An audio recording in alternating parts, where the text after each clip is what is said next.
Hi, this is Trinesha Cottrell. Welcome back for part two. Sorry about the abrupt ending of the last one, but there was some sort of storage issue with the last video.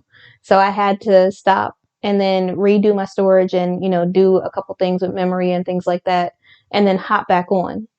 So if you watched the last video and you made it to this one, part two of Get Up, let me go ahead and proceed with the story. So the pastor, as I was saying, would say things like, "Oh, I'm going to accept a negative like comment and a positive thing. Like whether somebody's giving me a compliment or they're saying something smart to me, I'm going to accept all of it." And I was like, "That's weird for you to do that." And then he gave an example, and in his example, he said, "You think you're all that, don't you?" And he was like, "In Jesus' name," like he was claiming it. He was like, because I'm following God, I am all that. I'm gonna be all that God intended for me to be. And I was like, you know what? I'm taking it. Like that's my thing. And so ever since I saw that sermon, I have been doing that. Like people will say, somebody said something like, "Ooh, what did they say the other day?" They said, "Oh, but you really want to laugh at that? Like, I don't know if you should laugh or something." I don't know what it was. It was some kind of smart comment. I don't know if it was about laughter or if it was about my hairstyle or something. I think it was like a hairstyle comment. But I just, they said, "Oh, you look like such and such with that hairstyle." I said, "Thank you." Yes, girl. And they just kind of looked like, I thought that she was going to be upset or something. Like, no, no, you can't dim this sparkle. Like, you cannot dim the hope. Like, and even the Bible says to show people a reason to be hopeful. I'm not trying to show people a reason to be spiteful or a reason to be like envious or be nasty to somebody else. I'm trying to show them the Christ in me. And so there's nothing someone can say to me that is going to break my focus off of God, if that makes any sense. So regardless of what they think might be insultful or insulting or they think might hurt my feelings could still get hurt, but they're not going to know it. You know what I'm saying? And so like they were like, "Oh, you look like such and such with your hair." So I said, "Thank you." Yes. And they just kind of were like, then they said, "Oh," like they caught themselves like, "Oh, okay, yeah." And I was like, "Yes, cuz she really is not afraid to be herself." I said, "That's exactly what I'm trying to do." I know, like, I wasn't trying to be petty or anything like that. I was just trying to show, like, listen, this is, I've been through way too much to be broken by a comment. Like, that's not what's going to take me out. Okay. So, as long as God is in my life, I'm strong enough to withstand anything because even when I'm weak, He will be my strength.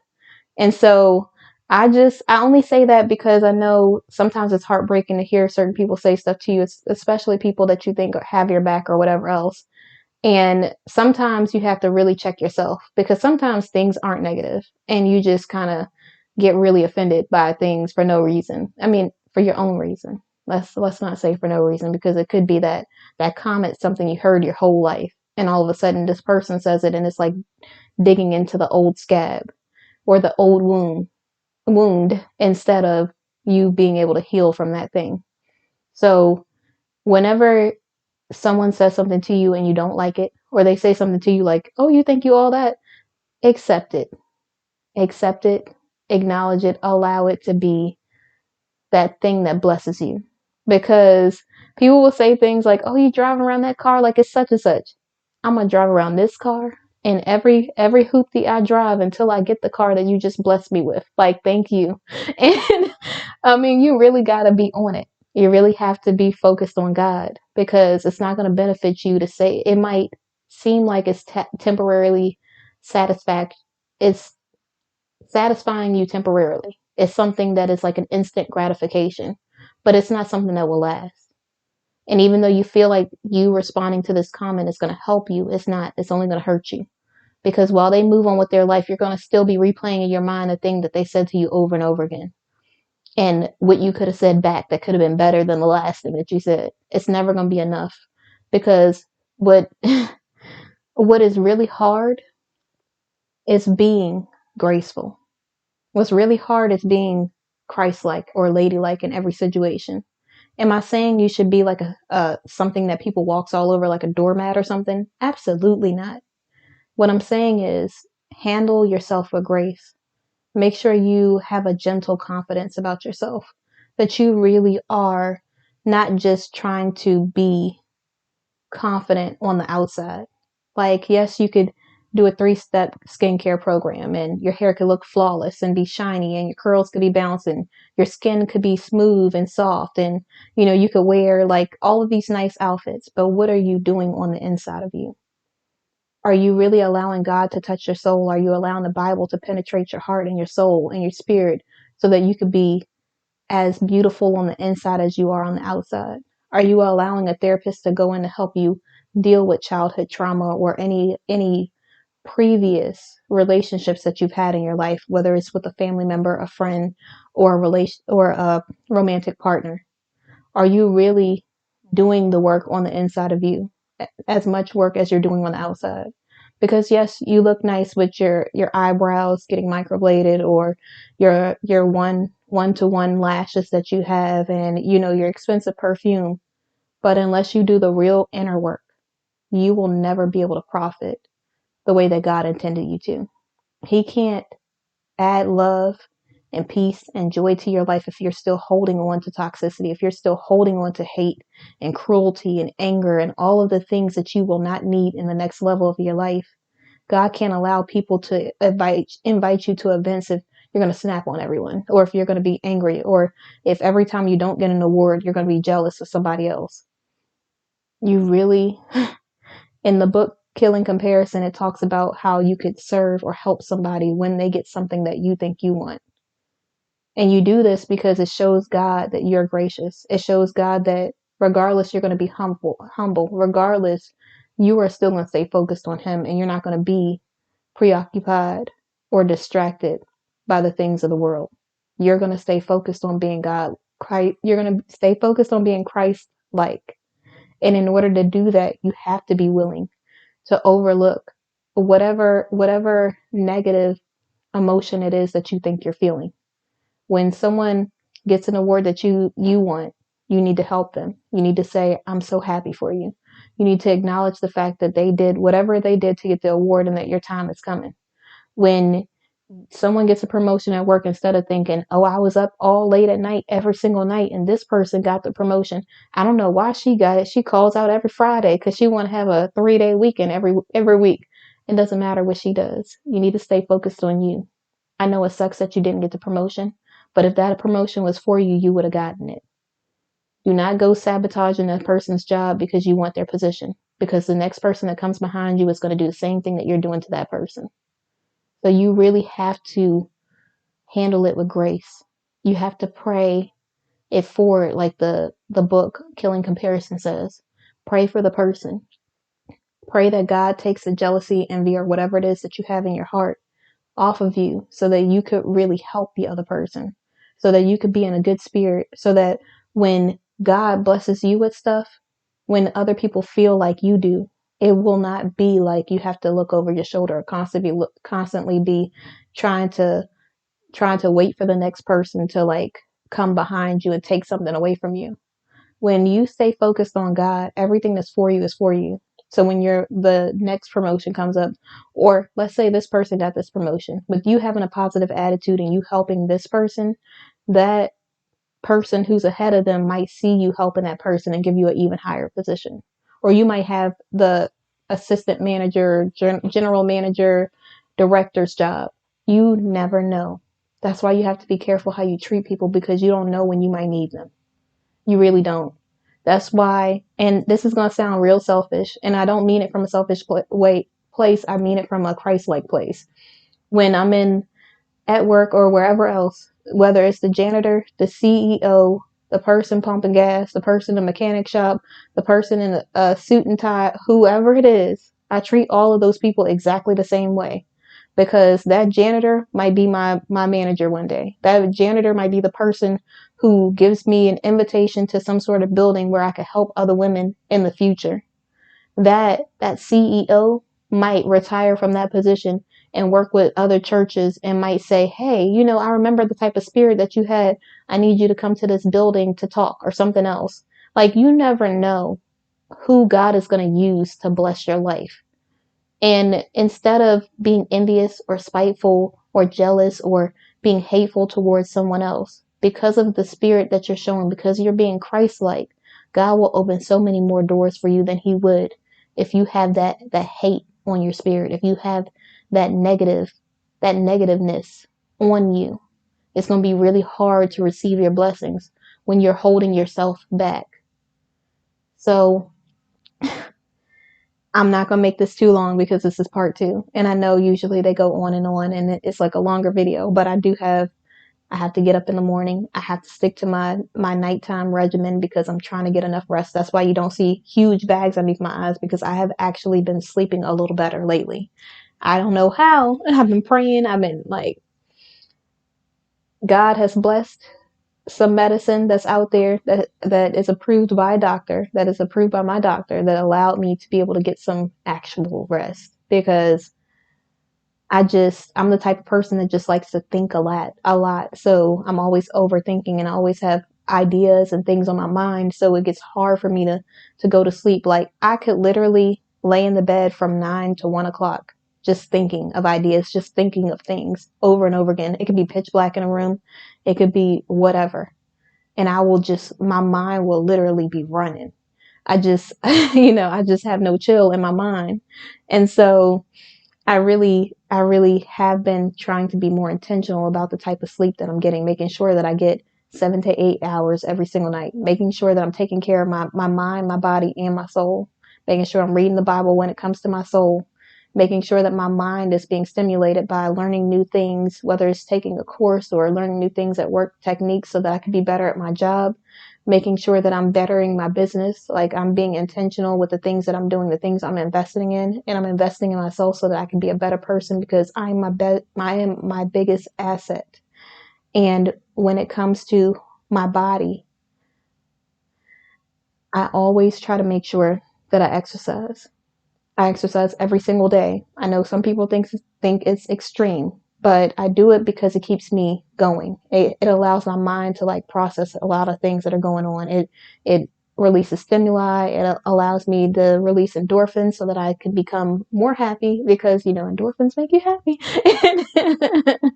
And I really want to make sure I'm taking care of my temple. I want to make sure that I'm eating most of the right things. I want to make sure that I'm taking care of my skin, because God blessed me with, this face, to make sure that I'm taking care of it by using whatever regimen it is that I'm using. I'm making sure I'm moisturizing my skin, because I don't want my skin to be dry or anything. So I'm using whatever cocoa butter, or cocoa butter Vaseline, or Suave cocoa butter. I know it sounds like a trend, but I don't know what it is about shea butter and cocoa butter, but it really does my body good. So I try to make sure that I always get that kind. So, because it allows my hands to stay soft and everything else. So I don't have to worry about, like, when it's cold weather, for my hands to be all like dry and cracked and stuff like that. So try to be intentional. And on top of that, I use Lisa's Glow Butter. And if I remember, I'm going to put it in the description so that you can buy it as well, because it is the truth.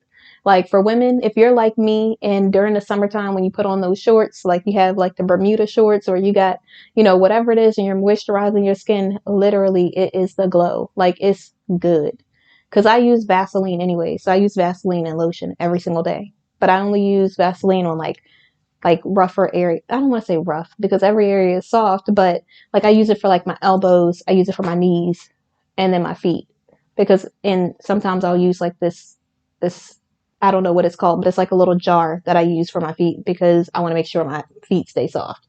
And so, so I will do that. And then during the summertime, I always use the glow stuff. And even if I'm like wearing something short sleeve when it's cooler out, I'll use it, and I'll use it like on my elbows. I'll use it through here. That's why you always see me like glow. See how it's like all extra glowy? That's Vaseline, girl. It really is. And that's why my skin always looks like all extra glowy, because I put it on like certain spots. So it's just like, oh. I don't know why I did that. Then I use it on my knees. I use it on my feet. So I just use it in like certain areas. But when you go to take a picture with the glow butter, I don't even have one in here. I usually keep one in here. But when you use the glow butter, it's like in a little container like this, but you only need a little bit. Like a little bit like this. Literally, I can use it on my whole body and I'm good to go. It's really good and it smells good. I got like mango something, but it's by Lisa. It's Glow Butter by Lisa. And it is so good. I really do love it a lot. And next summer, I mean, when summertime rolls around or spring, summer, I'm going to probably buy some more bottles because it's good.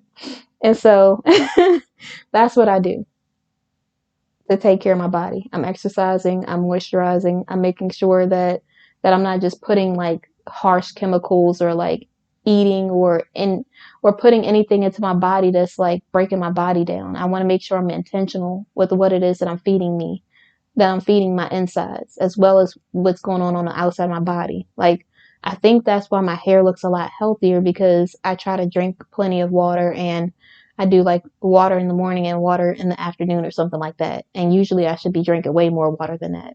You really should be drinking whatever, look it up. Whatever it is of your body weight is what you should be drinking, like half of it or something.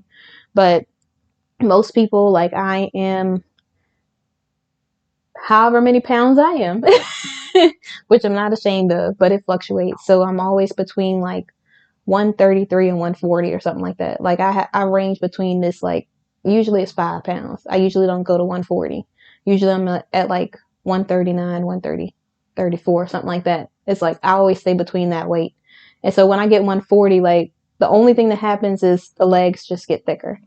But other than that, like once I get 141, it's like I gotta start exercising harder. And it's not bad. It's just that then it starts going here instead of in my legs. So I have to be like really cautious of how I'm gaining weight and why, like when I'm gaining that much weight or whatever else. So I don't just like weigh myself all the time. I can kind of pretty much tell because I know what I look like at every pound. I mean, at that range. And so when I get up to the top, usually it looks a little different. So when I get to the point where I'm like, oh snap, then I'm like, okay, I gotta I gotta maintain this where I am right now because if I go any higher, I'm not gonna be satisfied. If I go any lower, it's not gonna look right on me, you know? Like, and some people at a certain weight look good, at 115. I'm not gonna look good at 115. It'll I won't, my legs probably won't be as thick as they are if you know, sorry. Oh, I do have to do that. Okay, I'm gonna make sure I do that when I get off this video. So, I know I said all of that, but it's really important for you to take care of your mind, body, and soul. And TG calls it the 3 B's. And if you are a woman, I definitely suggest you go watch his channel because, and I try not to like say it, his name because I don't want the algorithm to link me with him when I'm new and nobody knows me. And so I don't want it to be like, that's the thing that makes me get like people on here. I want the people on here to be the people that God needed to be here to see this, not just people who are just watching that. So I want to earn my keep on my own. I don't want to earn it by like just name dropping a whole bunch of people. And if I do say a name, it's usually just because I want to give them like kudos and allow them to get the acknowledgement that they need from a quote or something like that. And most people, if you search 3 B's, you will see TG on there, TG Jr. So I could say that and give acknowledgement to like all of to him and also not allow the algorithm to try to link my video with his. So that's why I do that. It's not that I'm trying not to say who the person is or anything like that, but he's way bigger than I am. And I don't want that to be the thing that people are like, oh, because we're not the same person. And so I don't want them to feel like because he's this type of person that's the type of person that I am. We're two totally different people and I'm a woman. So I'm probably not going to think like him. And so I just, I really want everyone to be really intentional. I really, really feel like this is a time in our life. Not let me say I want for everybody to be happy and have joy in their life And I really, really would like for people to be intentional with their life, because your life is not a joke. It's really serious. You don't know how much time you have, and why waste it on things that don't bring you joy? Why waste it on things that are pulling from you instead of pouring into you? Why waste it on things that are not propelling you forward or pushing you into your purpose? If you are just doing mundane things that really are not advancing the kingdom, or in relationships that don't really advance the kingdom, what are you doing? What are you doing with your life? I just would really not like for you to be 5 years from now, or this is your 5 year mark, and you look back and you say, what did I do with my life? Because you weren't intentional, because you didn't really step into it with purpose, because you didn't know what it was that God put on your heart to do, because you had too many distractions around you, because you were praying for the wrong thing. Seek God first above everything else, and everything else that you need will be given unto you. And the kingdom and its righteousness and all that you desire will be given unto you. You do not have to try to seek it from another person, another place, or another thing. You just have to seek God. So, in conclusion, when I got up this morning and Satan tried to give me that dream and make me feel jealous and insecure, I was like, not today. I was like, oh no. And that voice of the pastor popped into my head and said, that Satan doesn't rest, that we need to be intentional instead of doing lazy prayers. He didn't say lazy. I'm calling it lazy because I'm talking about myself. I feel like I can say that. But instead of doing lazy prayers like laying in bed and praying to God, we really do need to get up. We need to get up, not just sit up. We need to get up and be on our knees praying to God, asking Him to give us the strength to overlook this thing. Not overlook it, but to make it through this thing. Give us the strength to not worry about being jealous or insecure. Give us the strength and the power to make sure that we can stay focused on Him no matter what adversities come our way. Making sure that we are always intentional with our lives. Making sure that no matter who tries to test us, tempt us, or manipulate us, that God is always number one in our lives. And God is always the one that's going to get us through. He's always the one that's going to see us through. And there's nothing, no weapon formed against us that should ever prosper against God's children, because we are here for a reason. We are here for our purpose.